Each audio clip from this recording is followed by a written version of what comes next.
Estamos de volta com o programa Educare, hoje falando de inclusão. Você pode participar do nosso programa mandando um e-mail para programabc@netservicos.com.br e também pode nos seguir no Twitter, no @Programa Educare.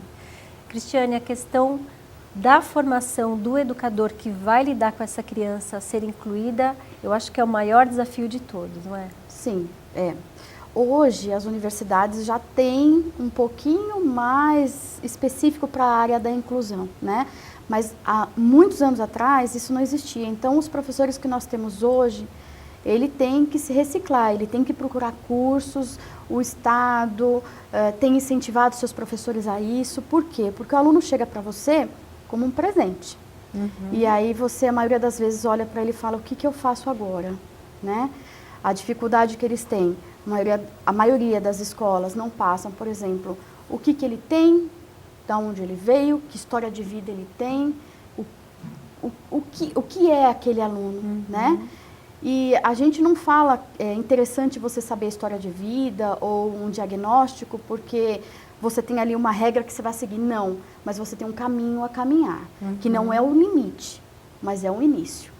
Né? Então, é muito mais simples quando a escola disponibiliza um histórico de vida do aluno, né? O que normalmente isso não acontece, então é uma barreira que se começa ali. Né? O professor tem que descobrir que aluno é este. Né? Então, ele vai descobrir que o aluno não sabe ler, ou não sabe escrever, ou nem senta numa cadeira, quando o aluno já está dentro de sala de aula. Está a primeira vez numa escola regular.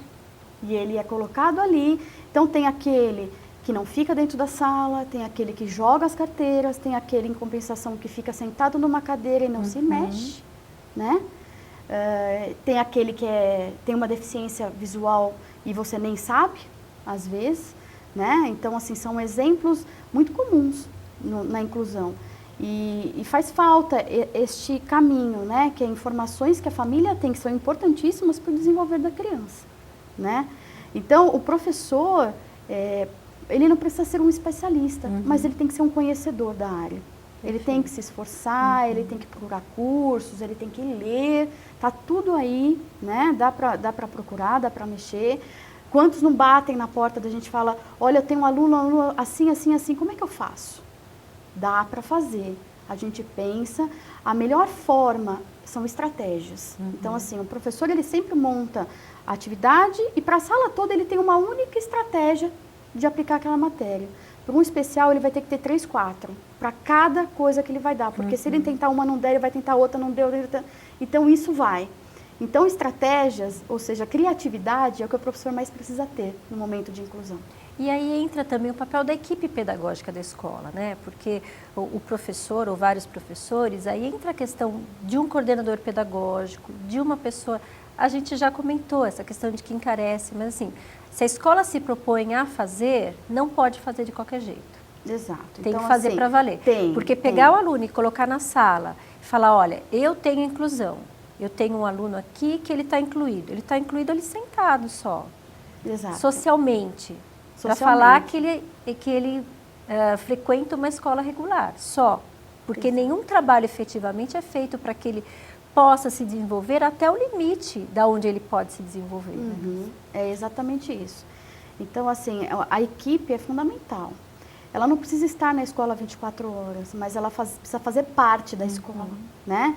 Então, dependendo da dificuldade da criança, determinados especialistas são fundamentais nesse desenvolvimento, né? Alguns que já vêm com essa equipe de especialistas, então dispõem, a equipe vai à escola, orienta. Então, esse trabalho cruzado, essa multidisciplinaridade é fundamental ali, para que as coisas aconteçam, né?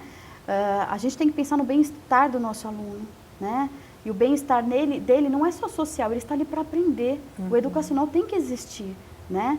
O educacional em tudo, amplo, né? Não é só também o fazer a lição, mas o saber me comportar no lanche, o saber dividir, o saber abrir o pacote de bolacha, né? Tudo isso é um aprendizado para ele, né? Que para aqueles que já estão lá, aquilo é muito simples, para ele às vezes não é.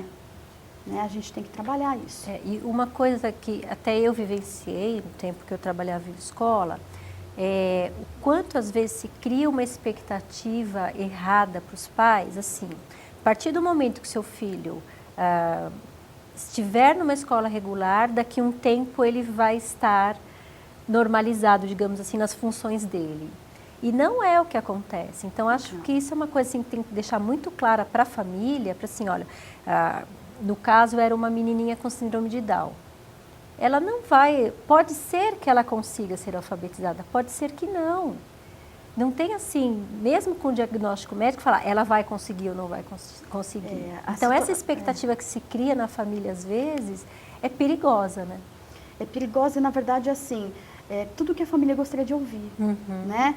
Então, assim, quando ela ouve algo parecido, aquilo vem como uma coisa, um presente para ela. Meu filho vai entrar lá e ali ele vai virar como os outros são. Então, às vezes é um sonho, na verdade, e ele fica nessa expectativa até vira frustração.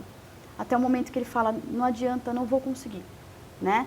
Então, eu lembro de ter escutado de uma mãe uma vez falando assim, eu fui passear com meu filho, ele passou desapercebido no supermercado. Foi a maior alegria da vida dela. Ele passou desapercebido no supermercado. Então, assim, por um momento meu filho deixou de ter aquela necessidade especial. E eu me senti uma mãe como as outras. Elas são mãe como as outras, entendeu? Eu não chamo de mãe especial, porque mãe somos todas especiais, cada um com o seu filho especial. Minha filha é muito especial, minhas duas filhas. Então, eu também sou uma mãe especial, né? Mas essa expectativa é muito difícil para a família. Quando eu tenho um diagnóstico, eu tenho ali um luto. Morre todos os meus sonhos ali, entendeu? Tudo que eu imaginei para o meu filho que acabou de nascer, ou que está desenvolvendo, acabou ali. E nem sempre as pessoas estão preparadas para isso. Às vezes demora anos para a pessoa cair numa realidade em que aquele sonho não vai existir mais, tá? Não é uma regra, mas é a maioria dos casos, né? A criança sempre vai ser uma criança diferente. Os outros também são diferentes, né? Ela não vai perder por isso, mas ela vai ser sempre uma criança feliz. Isso tem que ser importante. Isso é o mais importante. Essa é outra fala também que eu sempre vejo assim, essa questão do ser diferente, né? Todos somos diferentes, uns dos outros, né? Eu estava uma vez num congresso e tinha o pessoal que estava fazendo a tradução, né, para o pessoal do deficientes auditivos. Acabou a força, acabou. E só quem estava lá no palco, passando Libras, né, que estava entendendo o que o pessoal da mesa estava falando. Pois é. Né? Ele falou, bom, neste momento, todos nós somos deficientes porque nós não conhecemos a linguagem de Libras. Exatamente.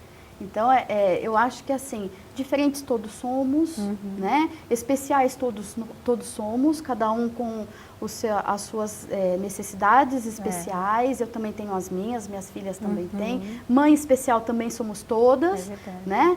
Então, assim, cada um tem a sua dificuldade. Só que quando a gente vê uma criança com dificuldade, a gente não pode parar na dificuldade. A gente tem que olhar o que ela tem de bom, o que ela tem de coisa boa para me dar.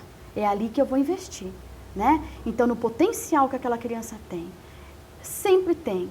Não é possível que você olhe para uma criança, não existe você falar, dali não sai nada, sai. Mas sai. Você acreditar e você realmente bater o pé e falar, não, eu vou conseguir, você consegue. E você tem vivenciado isso, né, Cristiane? Porque você, além de atuar na escola, você atende as famílias, você atende as escolas, né? Além de estar numa escola com criança especial, eu faço assessoria ao processo de inclusão. Então, eu vou nessas escolas que eu sinto uma questão de desespero. Né? Eles vêm angustiadíssimos. O que eu faço com ele? Eu não sei mais o que eu faço. Ele não acompanha, ele não anda, ele não vai ao banheiro como os outros, né? E às vezes são coisas tão simples, né? Tão pequenas, e você dá uma qualidade de vida para aquela criança dentro da escola, né? Eu acho que é só uma questão de olhar. Dentro do trabalho que você tem desenvolvido na escola, clínico ou de assessoria, o que você acha assim que é a grande dificuldade? Olha, a maior dificuldade é a disponibilidade das pessoas em lidar com o outro, com aquilo que eu não conheço. Né? Lidar com o desconhecido é o mais difícil.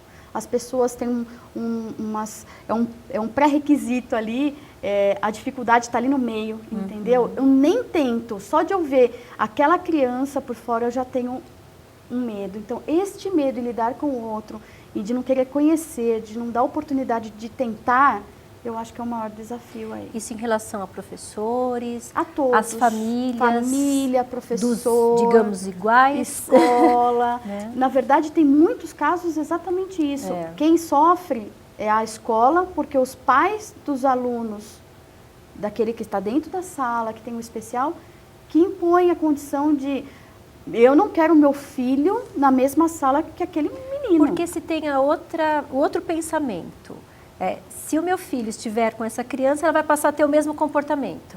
Isso. Tem um movimento contrário também, né? Isso, é muito assim. Então, eles acham que meu filho lidar com ele vai virar igual a ele. É uma fantasia tão grande, né? É um medo. É um medo em bater de frente com essa diferença. E a criança não tem isso. A criança é muito tranquila, ela aceita, ela ajuda, ela não vê o que o adulto vê. Né? Às vezes, o adulto acha coisas em que a criança nem prestou atenção sequer. Né? Então, essa condição de lidar com o diferente, de acreditar que ele tem possibilidades e que ele tem potencial, é o mais difícil de todo mundo. É realmente uma mudança de pensamento e de visão, né? Porque a partir do momento que você muda esse seu olhar, esse seu pensar, você vai buscar as ferramentas. Sim. Para fazer acontecer, né? São estratégias, você vai buscando estratégias de tudo quanto é jeito, né?